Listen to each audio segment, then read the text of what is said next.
How are they waiting for it? But listen to me, brothers and sisters. First, the apostles were called. Secondly, they were taught by the Lord Jesus Christ himself. And in John 20, he even said to them, now you are pure because of the word that you heard. Now, because they are pure and sanctified, and yet, even at a state, they were not filled with power yet. So how important it is, brother? Oh, I don't smoke, I don't kill, I don't tell lies, I don't follow women. Fine, but have you received the power of God in your life? See? And without the power, Peter, who sat under the ministry of Jesus Christ, on the day Jesus was being crucified, tried, a woman came to him and said, but you too, I used to see you that time. What did he do? He was already sanctified by the word, but fear was in him. He said, no, I don't know that man, because he didn't have the power. You see, but when he received the power, he was the one to preach. The first one to go in the streets and preach. Why? Because he received power. See? So brothers and sisters, churches are waiting for the return of Jesus.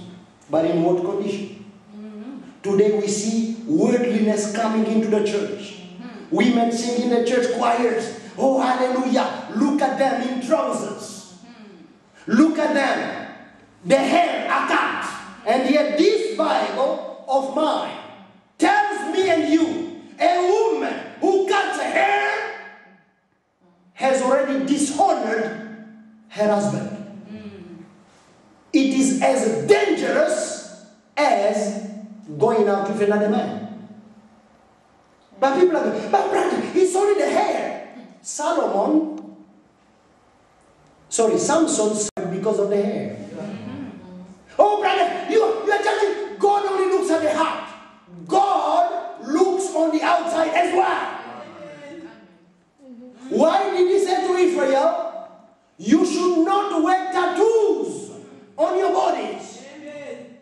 If God was only interested in your heart, why did he give these specific instructions? And the first one who started to tattoo was a demon-possessed person. Amen. And I bet you go to all these places that tattoos people, ask them for a brochure. I'm not going to comment on that. You are going to run away. The design you are going to see in them will convince you that these people, the origin of these things is from Satan. True. No, you won't even need a preaching on that. Just look at the brochure. Oh, yes, so you are going to see. It comes from the devil. Today, you go on God channel. You are going to be surprised. Jesus word, dreadlocks, earrings. And they are waiting for Jesus in that condition. People in the choir, boyfriend and girlfriend. Jesus will return to earth. If he returns, you are going to be the first one to be punished. Oh, yes, so because you are living in sin. Brothers and sisters, in Acts 1, these people were waiting for the promise of the Father in a holy atmosphere, in a consecration, and in prayers. How are you waiting for the promise of the return of the Lord? We are not only waiting for the return of the Lord, the church in our time has been given great promises. We are also waiting for the restoration of the church. Do you know there is going to be a double anointing that is going to come on the church? This church, brother, there are people there are only a few African there. It's an African church. Let them say what they want. We have the promises of God. Amen. One of these days, the double anointing that Peter never received, Paul never received, all the apostles of Jesus never received, and yet you and me, we are waiting for a wonderful promise. Amen. Oh, yes, so do you understand? Miracles that Paul never did. Hosea already, in Hosea chapter 2, he prophesied about it. And in that day, the heavens will answer the earth. Amen. Do you understand? Amen. In those days, the heavens will answer the earth. Oh, yes, sir. There will be men on the earth who are going to have the ministry of the spoken word. You speak it, it happens.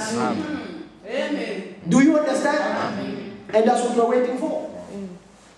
You can tell me, my brother, why is it that if we go to the Catholics are not speaking about it? Because they don't know that God has given such a promise to the church. How come Jehovah Witnesses are not talking about it? Because they don't know. Amen. But to you and me, you see, brothers and sisters, Jesus, when he spoke to them about the promise of the Father, Jesus was not only a preacher. He was not one of those preachers who went to college to learn theology. He was born of God, Amen. taught by God, and the Spirit was in him. Amen.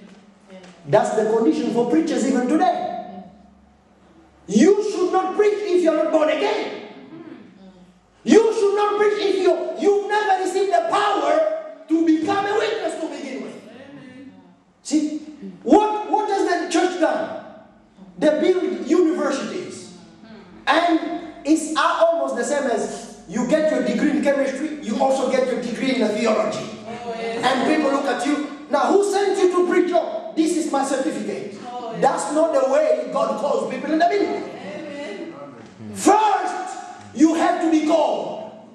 Secondly, you have to receive the word. Experience repentance. Experience the infilling of the Holy Spirit. Experience sanctification.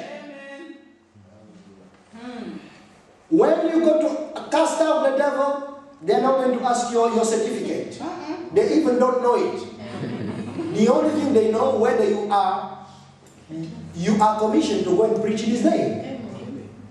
See? Brothers and sisters, we are also waiting for the promises of God. But in what condition are you waiting for? Are you consecrated? Or do you think, oh, well, in this message they are trying just to put us in jail? It's only Brother Gerard who's just speaking to us. That's why today, if there are problems, I can tell you, preachers have got a lot of problems. I wish I never became one. All over the place, people criticize it. You know? Even if you don't want to have a problem, you'll have problems with people. Because we are not dealing with people, we are dealing with spirits. Amen. Amen. See? Spirits. There are people, if you speak in a church to bring the church in line with the word, they are not happy. Now you wonder, what kind of spirit are they under? Is it the Spirit of God? The Spirit of God will always lead you back to the word. So what is that spirit that is causing you to get angry? It's not the Spirit of God. Amen. Oh, brother, but I'm in the message. I don't care if you're in the message. We shouldn't be in the message should be in us. Do you understand? It's not the message. Oh, brother, I am in. There is the message in you. Look at the world, brother. Waiting for Jesus. But in what condition? Many of them, they don't even know they are on the way to receiving the mark of the beast. They don't even know what the mark of the beast is. But whose fault is it? Is it God's fault? Let me ask you a question. In the time of Noah, God spoke to somebody. Because God does not like people to be ignorant. He spoke to Noah. He said, Noah, I'm going to destroy the world. Noah began both to preach the word, but also to build the ark. Amen. He would preach the word and build the ark. Peter, when he read Genesis 6, he received a revelation. Peter calls him a preacher of righteousness. What does it mean? In his sermons, he was preaching righteousness. Brothers, Run away from immorality.